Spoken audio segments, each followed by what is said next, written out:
aqui por meio desta ferramenta hoje fazer uma breve inserção, uma breve análise sobre Fernando Pessoa, contexto dos seus heterônimos em relação com um pano de fundo que pode estar suplantado diante de alguns aspectos da análise do discurso dialógico abordado por Mikhail Bakhtin, um dos maiores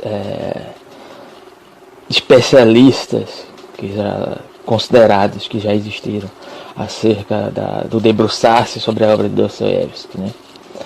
Mas enfim, o que me inspirou a vir aqui falar um pouco sobre Fernando Pessoa e seus heterônimos também foi uma palestra que eu estava assistindo sobre o próprio Fernando Pessoa, sobre a filosofia em Fernando Pessoa, da Nova Acrópole, certo? Maria Helena Galvão, creio eu, a professora famosa da Nova Acrópole, que faz algumas abordagens e algumas inserções sobre Fernando Pessoa que eu gostaria de comentar, né?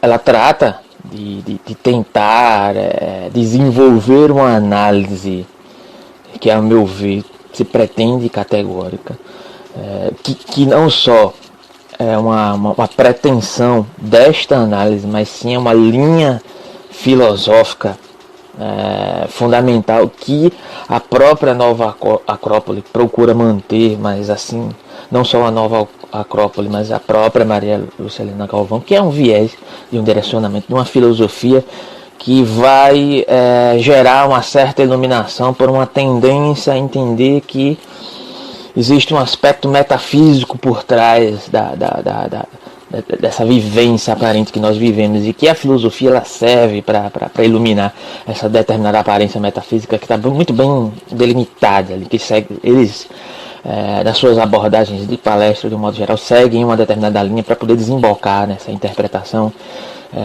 metafísica bem estruturada a partir de uma linha que eles se propõem a seguir, né? E aqui eu gostaria de fazer alguns comentários, porque essa palestra acerca do Fernando Pessoa, ela também segue essa linha. E eu vou tender a discordar em alguns pontos aqui e vou elucidar a partir dessa abordagem inicial, a partir das noções dos heterônimos e com inserção teórico-linguística a partir dessa noção do Bakhtin, né? Primeiramente, ela inicia, ou em algum momento ali do discurso, eu vou deixar o link aqui da palestra dela aqui embaixo, certo? Ela inicia o discurso com a seguinte afirmação, em algum momento do início do seu discurso, que seria um determinismo absurdo reduzir Fernando Pessoa, ou os heterônimos de Fernando Pessoa, a seus aspectos de caráter de vida particular, porque ela diz o seguinte, que reduzir Fernando Pessoa e seus heterônimos e suas experiências de vida como reflexo nas suas obras seria algo extremamente pobre e extremamente determinista, né, segundo as palavras que ela mesma utiliza. Eu tendo a discordar dessa percepção, por quê? Primeiramente, se nos basearmos de uma análise da perspectiva da linguagem, a partir de Bakhtin, entendendo a linguagem como algo que pode ser expressado a partir de vários contextos, e não só da escrita, mas também através da arte, através da expressividade artística que pode se desembocar, inclusive no mundo contemporâneo, através de vários modos de se expressar, e não só através da escrita ou do poema, mas através do cinema, através da dança, através da expressividade do corpo. Mas enfim, considerando um determinado contexto de linguagem enquanto expressividade de uma determinada compreensão do todo, no seguinte sentido, que poderíamos até retomar Aristóteles para poder exemplificar isso aqui. Aristóteles dizia que a partir de uma determinada disseminação de um discurso representativo linguístico, como poderíamos entender aqui, ele seria dividido inicialmente em três contextos, né? Dividido no contexto daquele da figura do indivíduo que representa aquele determinado discurso, certo? Qual é a credibilidade que aquele indivíduo tem dentro do contexto social? Será que aquilo que ele fala é relevante a partir da representação da figura que aquele indivíduo tem no contexto social? 2. Qual é o tipo de discurso que ele utiliza, né? Se eu faço uma adesão de um determinado discurso científico, será que eu estou habilitado a me inserir numa expectativa de credibilidade, refletindo a partir da figura que eu represento no social e o discurso que eu utilizo para o público que eu me direciono. Terceiro ponto é o público, ou seja, a constituição desse discurso é constituída pelo indivíduo que representa, pelo tipo de discurso que ele utiliza e para quem ele está se referindo. Certo? Não adiantaria, de certa maneira, um médico utilizar uma linguagem técnica para explicar as causas de uma determinada doença ao seu paciente, que ele não compreenderia por qual tipo de doença ele estaria sendo acometido e quais as providências que deveria tomar. Certo? Diante disso, não há possibilidade, pelo menos aqui diante dessa perspectiva, segundo essa exemplificação inicial de Aristóteles, a partir de uma apropriação que eu faço aqui dentro da constituição teórica, e uma parte dessa constituição teórica da linguagem Bakhtin que se dá por uma interpretação que vai se aproximar de um suposto jogo de linguagem, certo? Que se aproximaria em certo aspecto dos jogos de linguagem do segundo Wittgenstein, que vai entender que a linguagem ela sempre está relacionada no mundo como uma representação de determinadas regras e possibilidades que são jogadas a partir de um determinado contexto social. Bakhtin se aproximaria aqui disso, dizendo que a linguagem ela sempre é imbuída de um caráter transitório de acordo com o contexto relacional da expressividade histórica. Ou seja, o que é que eu quero dizer aqui? Relacionar isso com Fernando Pessoa. Fernando Pessoa tinha, pelo menos no mínimo, 3 heterônimos que eram considerados mais relevantes, né? Um deles é o Alberto Caeiro, que era o antimetafísico por natureza, né?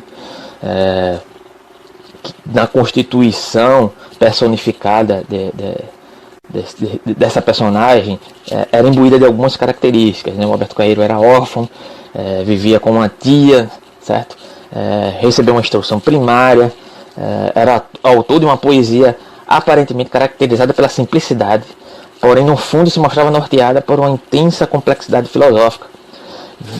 Porém, essa complexidade filosófica tenderia a negar todos os fundamentos metafísicos existentes na natureza, que seria algo necessariamente contrário ao que seria a tendência da palestra da Nova Acrópole, certo? Que se pretende criticar esses aspectos antimetafísicos em Fernando Pessoa como um tipo de confusão mental, né? Ou seja, ela inclusive no início da palestra ela diz o seguinte, que Fernando Pessoa nutria uma determinada inveja por pessoas que conseguiam se posicionar de uma maneira fixa, o que me parece tendencioso no seguinte sentido, de entender que pessoas que teriam um posicionamento fixo bem delimitado, como parece ser o caso da própria Nova Acrópole, aqui seria algo que poderia ser considerado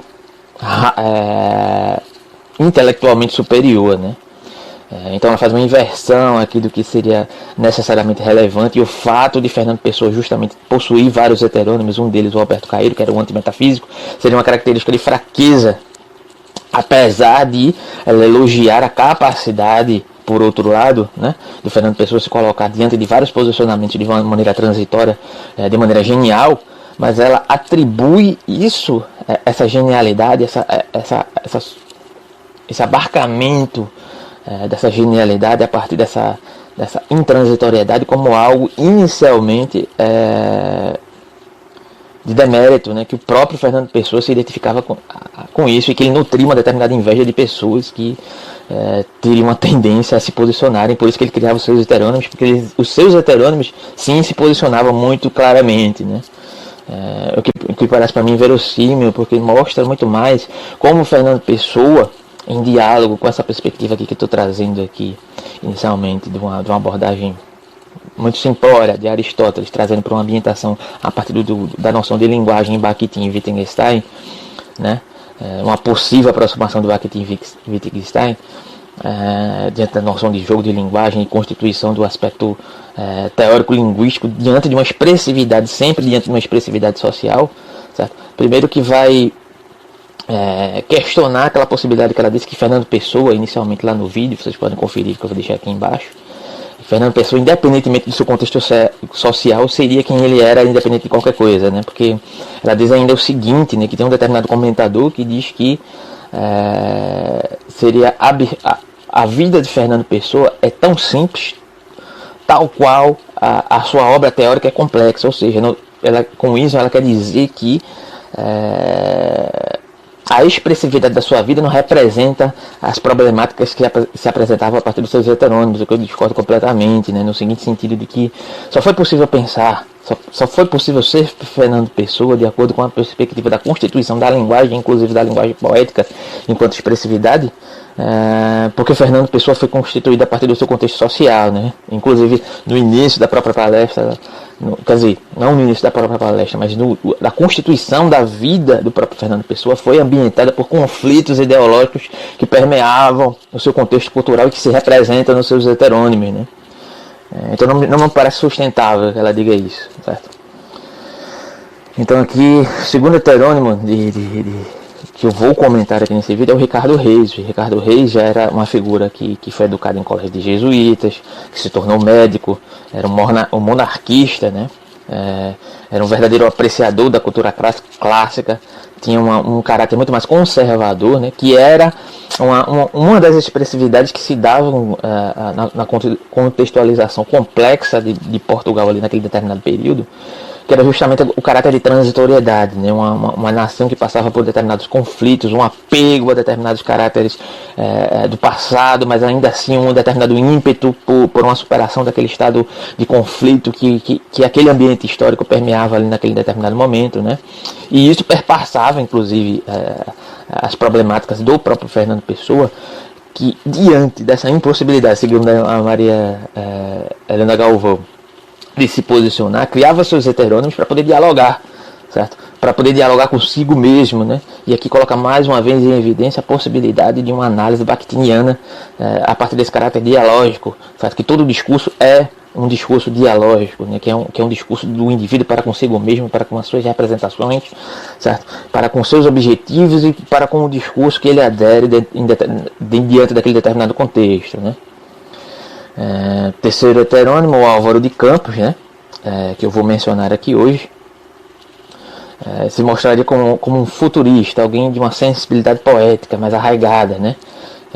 No presente e lançado ao futuro. Entretanto, seria muito mais um saudosista, né? Que teria a rememorar seus tempos de criança, né? Alguém apegado a determinados aspectos de constituição daquilo que ele não seria mais, um idealista saudosista, né? Então, em referente aos dois primeiros heterônimos, esse terceiro heterônimo, que é o Álvaro de Campos, também cultua determinadas sensações que resultam do contato com aquela ambientação da modernidade na qual ele se encontra, né? Porém, seria um indivíduo que se relaciona muito mais com a questão do progresso tecnicista daquele determinado período. Ele se coloca muitas vezes como um indivíduo que vai refletir sobre essas questões, né? Ou seja,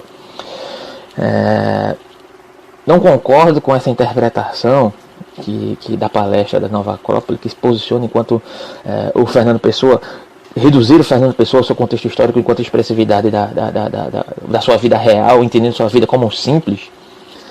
Não expressem, não possa abarcar Fernando Pessoa a partir das suas problemáticas que se inserem a partir dos seus heterônimos, né? Entendendo inclusive que a própria ambientação cultural histórica produzem os heterônimos de Fernando Pessoa e as problemáticas que vão acometer a partir da sua expressividade poética, né? E de maneira alguma podemos atribuir a um demérito ou a algum tipo de problema, ou como é insinuado muitas vezes na palestra ali, um tipo de comportamento que vai levar o Fernando Pessoa, de certa maneira, a desenvolver alguns problemas psicológicos a partir dessa transitoriedade. Porque o próprio discurso científico, que também é levado em consideração aqui de algum modo na poesia de Fernando Pessoa, ali diante dos aspectos da modernidade, etc., da evolução científica, ele também é imbuído de uma transitoriedade. A própria percepção acerca da vida, enquanto expressividade cultural, expressividade linguística, por muitas vezes podemos entender e observar que se torna muito mais perigoso assumir ideais fixos, né? Talvez o Fernando Pessoa estivesse abarcado ali naquele determinado momento por problemas psicológicos, justamente por talvez se enxergar como alguém que possuía algum tipo de problema psicológico, por estar muito à frente do seu tempo, no sentido de criar esses heterônimos para poder criar essa possibilidade de diálogo para consigo mesmo, já que não tinha a possibilidade de fazer isso em sociedade. Isso faz parte da biografia dele, e ele se entendia que dialogava com muitas pessoas que eram inteligentes, mas não eram profundas, certo? Nesse sentido. E isso não quer dizer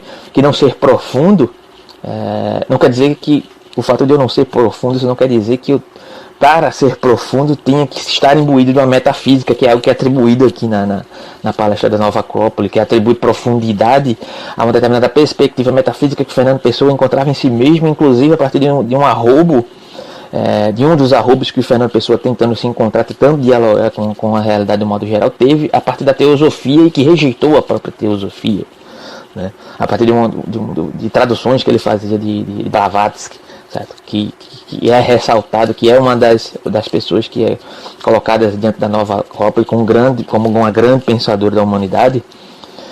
Inclusive ela chega a negar nessa palestra que a Blavatsky foi entendida como uma charlatã, porque se dizia que lia o pensamento alheio, certo? A partir de suas técnicas mentais e etc. E se isso não for uma característica de charlatanismo, eu não sei o que é, mas ela defende a Blavatsky de ter sido acusada ali em vários aspectos de uma charlatã.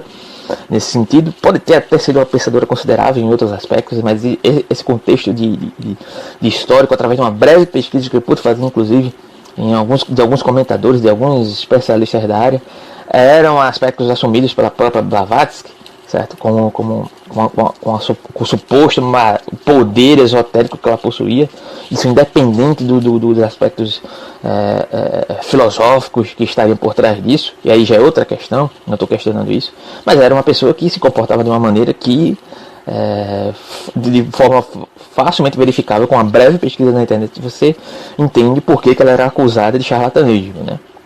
Mas essa não é a questão. A tendência da palestra é dizer que o Fernando Pessoa seria uma pessoa necessariamente que tenderia a negar esses aspectos metafísicos porque não eram congruentes com a sociedade, e ao mesmo tempo, por conta disso, a sociedade não era profunda, e ao mesmo tempo ele não conseguia se encaixar nela, e tendia a negar esses aspectos metafísicos que estariam ligados a uma suposta elevação da sua intelectualidade, e que o deixariam perturbado porque ele não conseguiria iluminar esse caminho, né? O que é um tremendo absurdo na minha interpretação, né?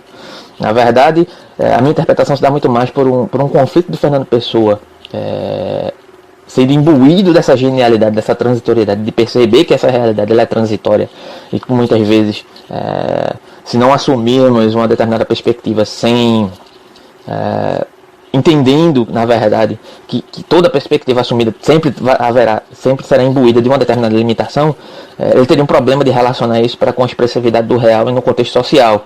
E isso, sim, na minha interpretação, é que pode ter causado uma perturbação no Fernando Pessoa, e não por não se aceitar como um metafísico, certo? É isso.